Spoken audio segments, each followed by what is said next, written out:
Hello and welcome to the EFN Presents review of Season 4, Episode 20, Leap of Faith. Joining me today, I have Index. Hello? So, Index, it's been a while since we had a key episode. Were you expecting this to be a key episode this week? Oh no, not at all. See, the episode I thought was just going to be another Apple Family episode with, the appearance of Flim and Flam. And then, halfway through, as soon as her eyes went rainbow, or rather that whole scene where she started realizing things, I was like, wait a minute, this is a key episode, isn't it? So it kind of caught me by surprise, but I guess honestly I was pleased with that. Because in the other episodes, it's kind of obvious almost. I mean, on top of the people suggesting it's going to be a key episode, it just seemed like it was an obvious lesson being learned. I knew there was a lesson involved, but Applejack has fooled us before. She learned a lesson, I think, earlier in the season, if I'm not mistaken. And she didn't get a key then, and now here we are again, and I was just like, okay, well, maybe this just is another lesson for the Apple family. But no, this time it was a lesson specifically for her to get a key. Yeah, the way that it started, it certainly seemed more a very Apple Family episode, not really an Applejack-focused episode. That kind of surprised me with this being a key episode too, because a lot of the key episodes, the pony whose element it's about, plays a very important role. Applejack is a very passive player in this episode. She doesn't really cause anything to occur, she's just doesn't intervene as it unfolds. Totally not a background character. But oh. But no, I have to agree. I mean, this episode, more people were so focused on seeing the return of Flim and Flam that I guess everyone didn't even think that for even a minute it would be an episode involving a key. I honestly thought it was just going to be an episode to showcase return. Absolutely, and I'm glad to see Flim and Flam come back, even if the song wasn't as entertaining as it was before. It just didn't have the energy, it felt kind of lethargic, but definitely good to see Flim and Flam back. Because I think out of all of the villains this series has, they're the most realistic, they're the most direct villains. People like them actually exist in the real world, they're not metaphors for the evil of the world. Well, it makes me almost wonder if we'll see the return of another gentleman who is not so much a villain, but is just more of a misunderstood businessman, and that's Iron Will.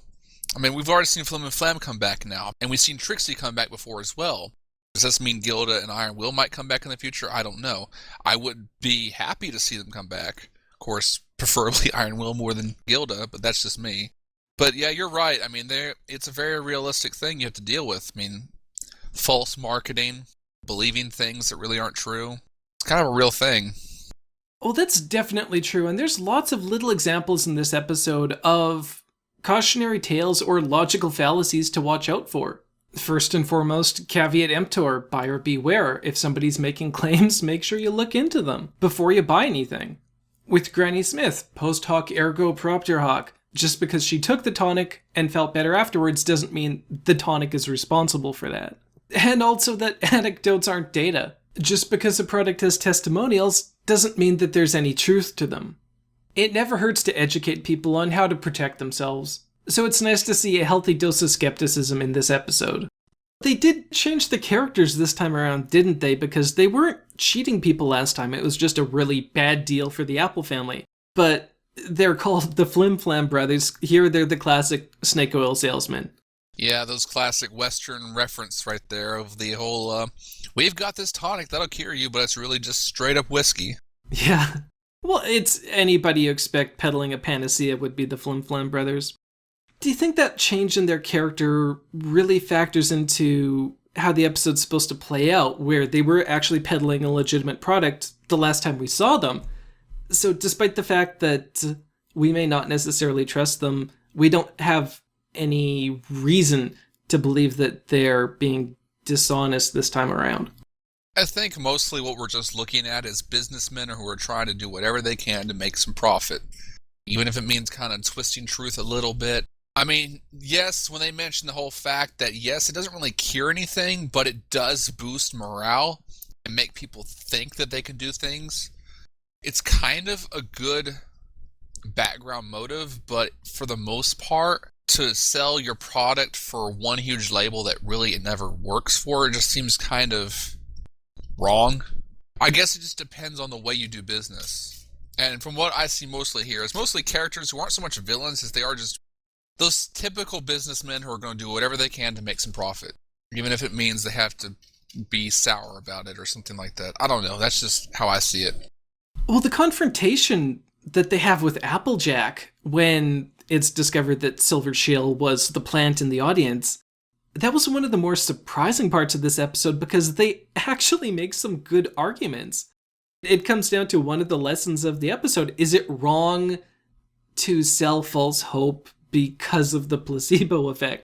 Is it wrong to, I guess, mislead people if there is an effect, even if your product doesn't work but people believe it does?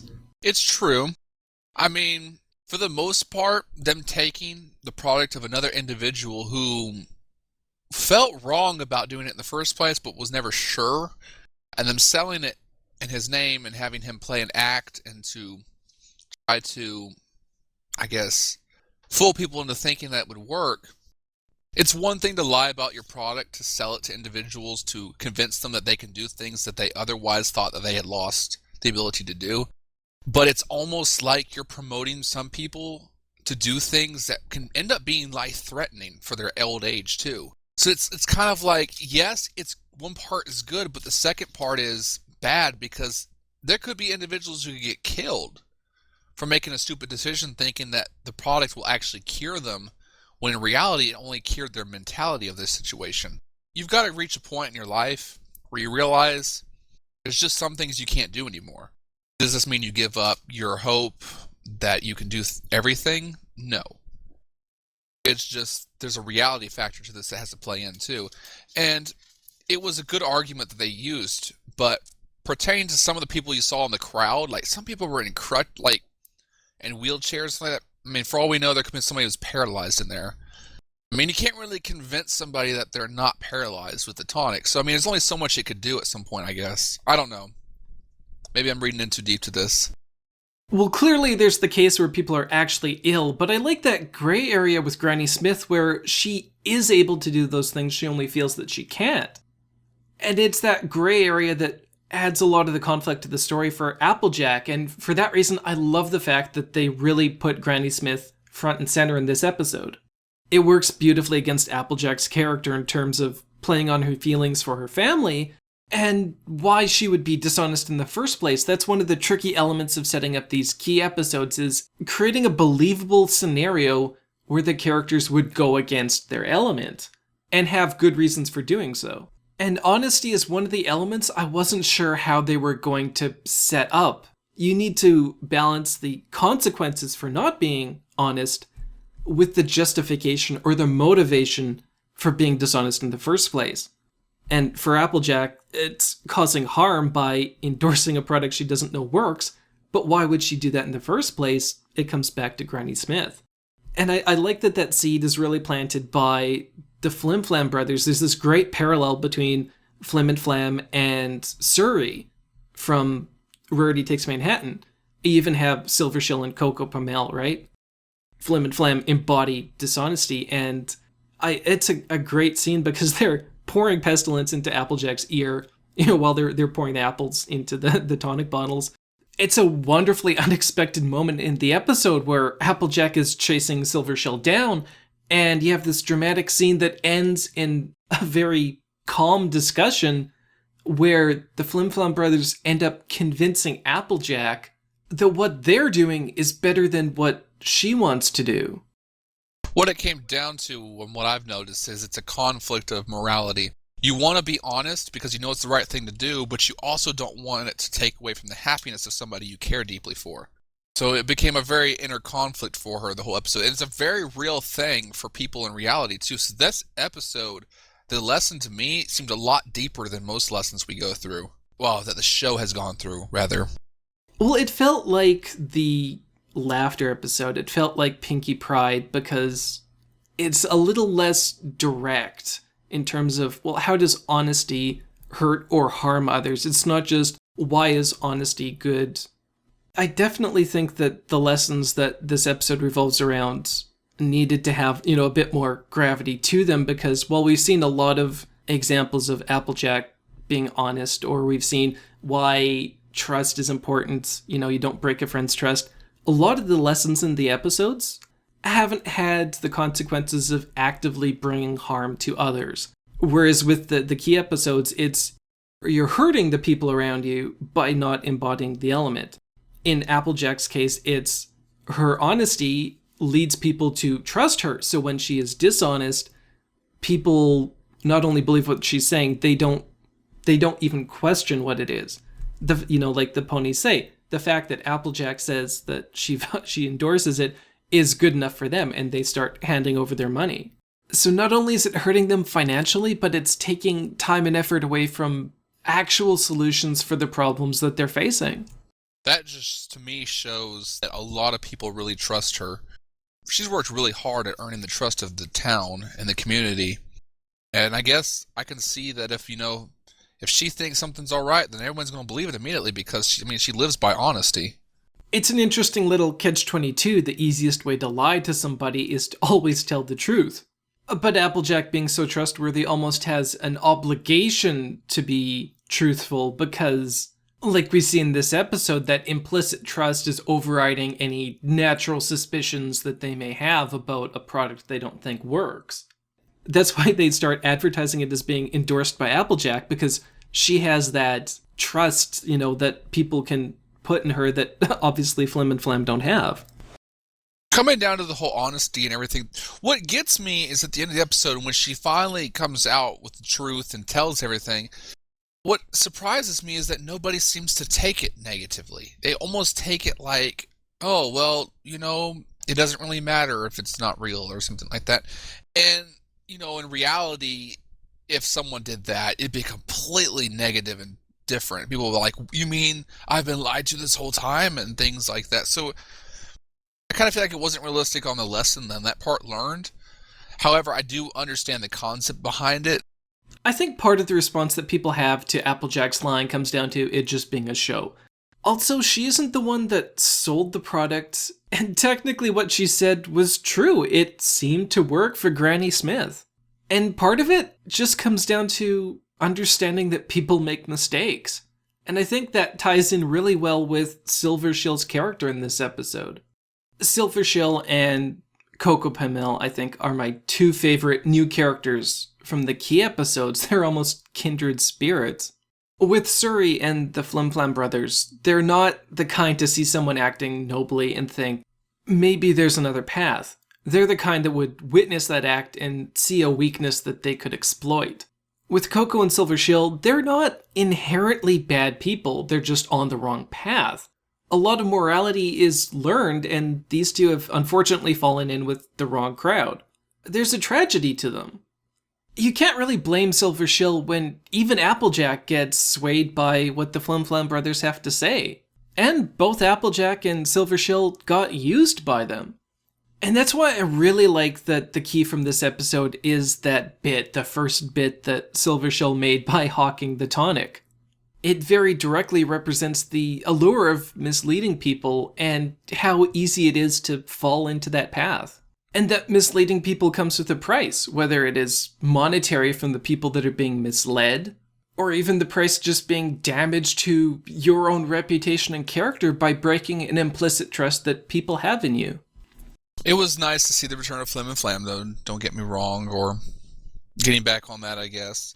Surprised, however, that they haven't changed one bit, kind of, I guess, in the sense that you'd think they would stop using people, but they haven't really changed on that aspect, I guess. Well, if anything, they're worse because they weren't actually misleading people last time, were they? But that's who the Flim Flam brothers are supposed to represent. There's always people in the world looking to make a buck at the expense of somebody else. The first time around, it was at the expense of the Apple family. This time, it's of their customers. As long as there's the possibility of somebody out there offering you a bad deal, the Flim Flam brothers are going to be around. Well, speaking of that, what gets me is her key. Her key is a bit. Yeah. So, she earned an honest buck. Oh, that's terrible. It's a terrible pun, but it actually works. She earned an honest buck today. Speaking of the bit, this reminds me, we only have one key left. I get the feeling that this next key is going to be earned in the finale because you know that's how Twilight has to have things done, you know. What do you think so far? We have all these keys now. Only one's missing. How do you think this is going to work? I don't actually think the discovery of the last key is going to be in the same episode as the opening of the box. There hasn't been any indication in the episodes yet that the characters know that there's any significance of these items they've received. So even though they may have all the keys, they may not know that these are the keys. And it's up to the writers where they want to put that revelation. It is a bit anticlimactic, I think, to just get all the 6 keys and open the box. There has to be more to that process. They spent 2 episodes of this season just establishing the box. So it would be rather disappointing and unexpected if they didn't spend at least 1 episode solely on the actual opening of the box. That's something I don't see them rushing. They could open it, you know, and all become alicorns. Yeah. The fandom would be in an uproar, and Larson would be laughing in the distance. Oh, dear. No, I'm more trying to figure out how these are keys in the first place. I mean, what if these aren't keys? What if these are used to get the keys? I mean, we don't know. I mean, it's too hard to tell. They're keeping the finale so under wraps. They won't even give a synopsis out yet. I would be surprised if there was anything else to the actual keys themselves, like if they turned into physical keys. With the reveal of these objects, I really think that the concept of the key is more metaphorical, and that's something that the characters need to understand.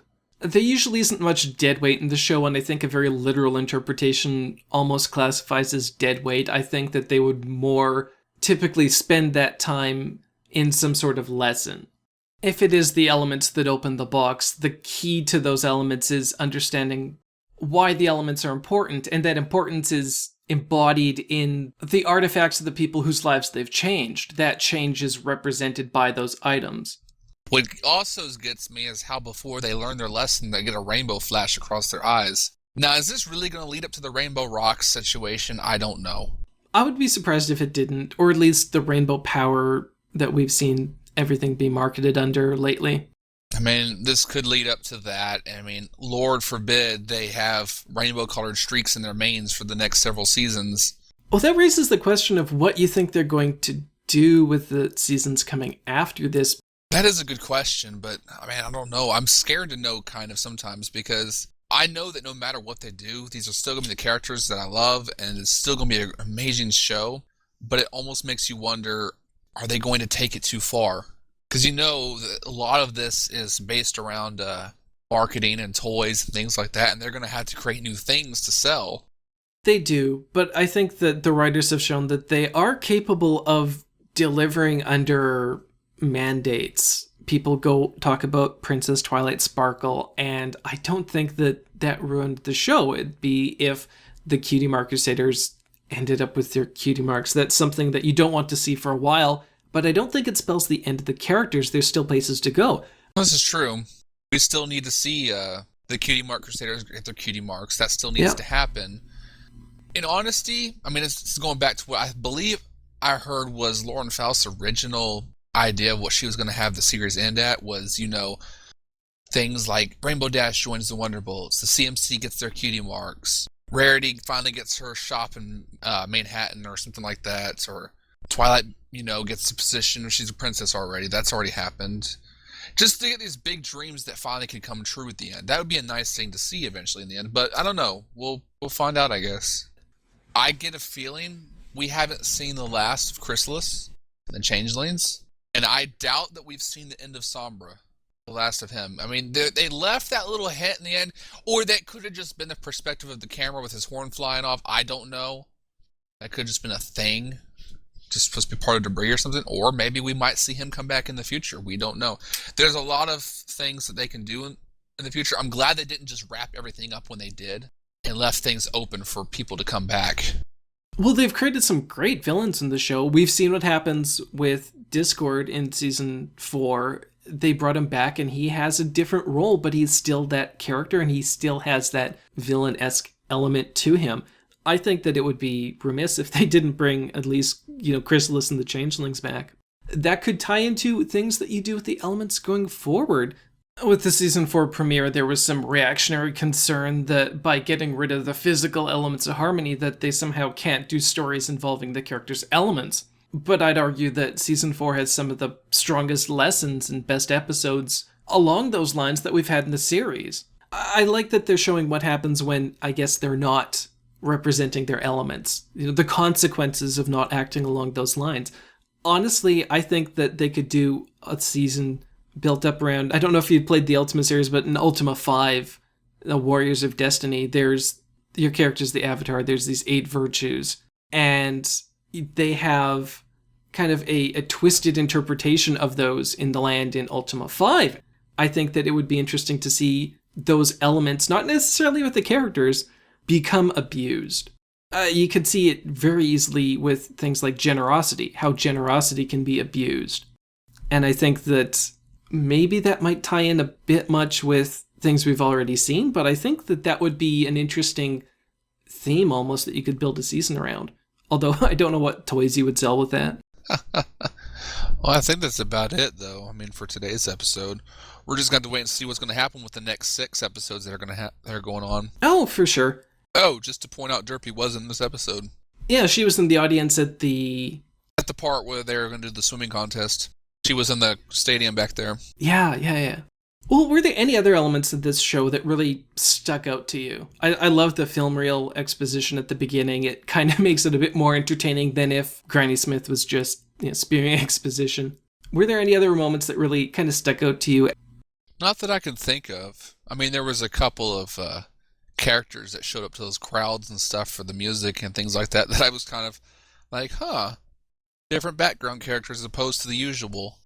It was nice to see, that actually brings me up to a point. I'm glad to start seeing more diversity in the background crowds now, as opposed to what we used to have, Lyra, Bon duplicates all over the place, and Carrot Top duplicates, you know what I mean? We're starting to see a little more diverse culture now. Yeah, they've got more assets to work with in the background. Mm-hmm.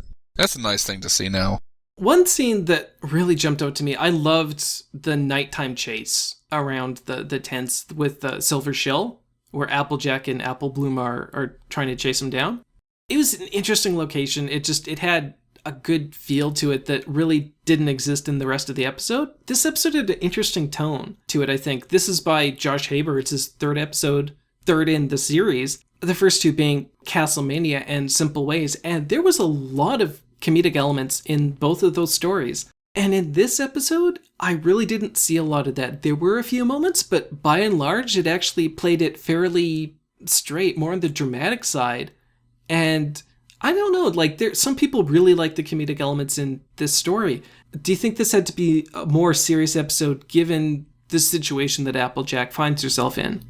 I think it was a necessary thing, to be honest. Because, I mean, in reality, I know that they didn't have enough time to really play into this storyline for this particular lesson, and the lesson that they chose. But it really is usually a serious situation. I mean, as I mentioned earlier, it's a battle of morality more than it is honesty sometimes. So I can see why they didn't try to humorize certain aspects of it. Because, I mean, we've had a lot of humorous episodes this season. I mean, you can only have so much per series. You need to have some serious, some honest, some need to be based on the plot line, some need to be like slice of life type deals. You gotta have a little bit of everything, and I don't blame them for trying to make this serious. I mean, just like I don't blame them for making the Pinky episode where she got her key completely comedic, because I mean, that's just who she is. And Applejack is usually serious all the time, so it kind of runs along with her theme. I mean, you saw how serious she was with her sister in that one episode. Yeah. So, I mean, it just 2 and 2 together, I guess, kind of work out. I think that's about it for me. I liked the episode. That's me, though. I mean, a lot of people are all like, not enough Rainbow Dash, or not enough Twilight, or Fluttershy, but I'm just like, just enough of the pony I like. Well, talking about the lack of Rainbow Dash, or the other ponies in general, actually, that's an interesting observation, because a lot of the key episodes have involved a lot more of the main 6, and this one, again, maybe just because of Applejack's character, I like the fact that it focused on her family, and the main 6 really didn't have to come into the picture. It was something that she was struggling herself. The other players were her family. They didn't need the main 6 in here. There were none. It's straight up an internal family matter. And that's perfectly the way it should be. I mean, there's just some things you don't involve your friends with. Well, whoever your favorite character is, they'll certainly be present in Twilight's key episode coming up in just a couple of weeks. With just 6 episodes left, we are definitely on the home stretch here for Season 4. That about wraps it up for this episode. Once again, my guest this week was Index. Thank you so much for joining us. No problem. And tune in next week for a review of Season 4, Episode 21, Testing, 1, 2, 3. This has been EFN Presents. Thanks for watching.